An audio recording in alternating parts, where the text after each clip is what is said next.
Alright, so what we got here, got my Weber grill, about to build this baby up.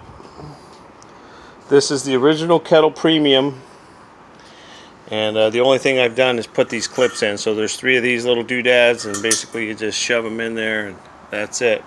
The next step is to put on that little ring thing, and I'm just going to kind of document the assembly as we go. Alright, so here's the next thing. This little thing right here is the ash sweeper. There's a little bucket that goes in here, and it catches all the ashes. Alright, so here we are.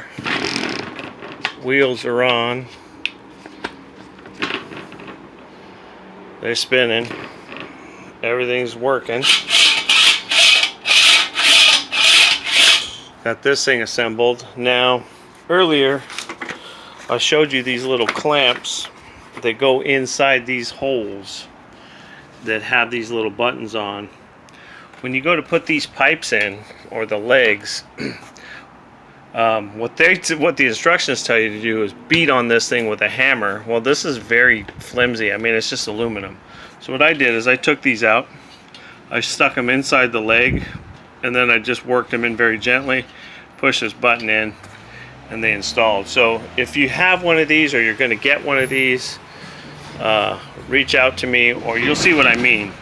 The little V-shaped clips, just stick them inside the leg and then work it into the piece. It's a heck of a lot easier than beating on these things with the hammer. Okay, so this is where we're at. We're ready to go, just about. Got to put the ash catcher on, and then the grates, and that's it. Next step is I got to go back to Lowe's or one of those places and get some get a small bag of charcoal, the self-lighting kind, and I'm going to oil up the grill.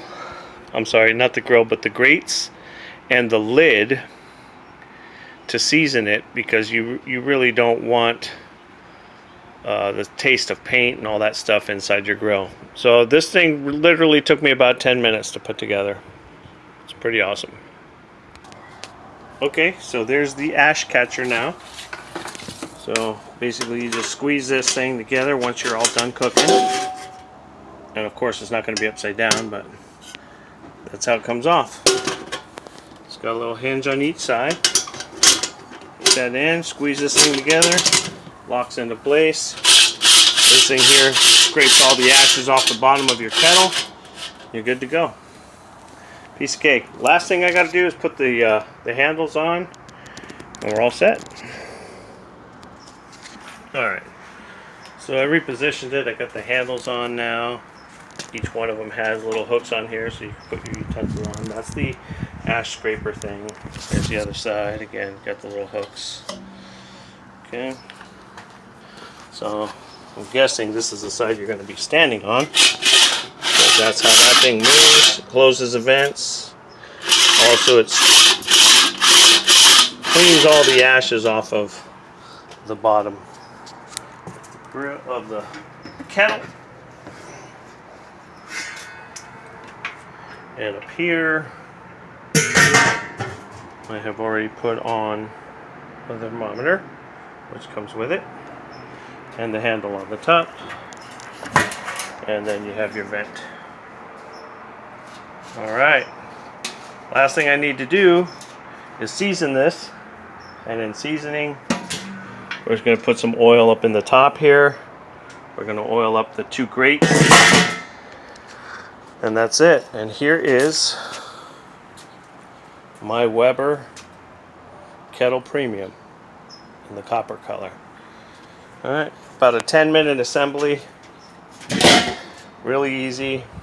Give you all the tools you need. Really, they say you need a hammer. I mean, you could probably use a mallet. What I did, I just took a paint stick to hit these little caps on, and those little caps basically have these little locks on them so that the wheels don't come off. The cap might come off, but the wheel won't. They include this little tool right here. I'll just kind of show you that real quick. For the handle, I didn't even use it to tighten it, I just did it by hand. But it just goes right on here. Just like a little wing nut if I can get a grip of it. And that just tightens the handle on there, secures the handle onto the top of the kettle. Yeah, that's tight enough. I mean, once you hear it starting to crunch, you're pretty much done. So that's it. She's assembled.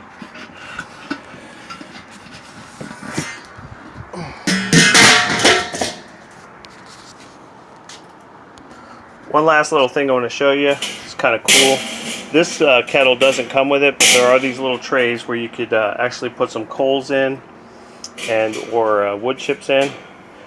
And this grate actually opens up on both sides.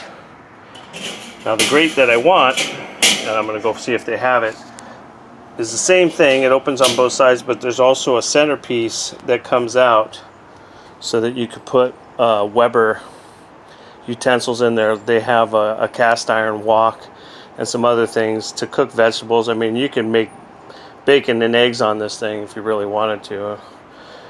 So anyway, all done, and thanks for tuning in.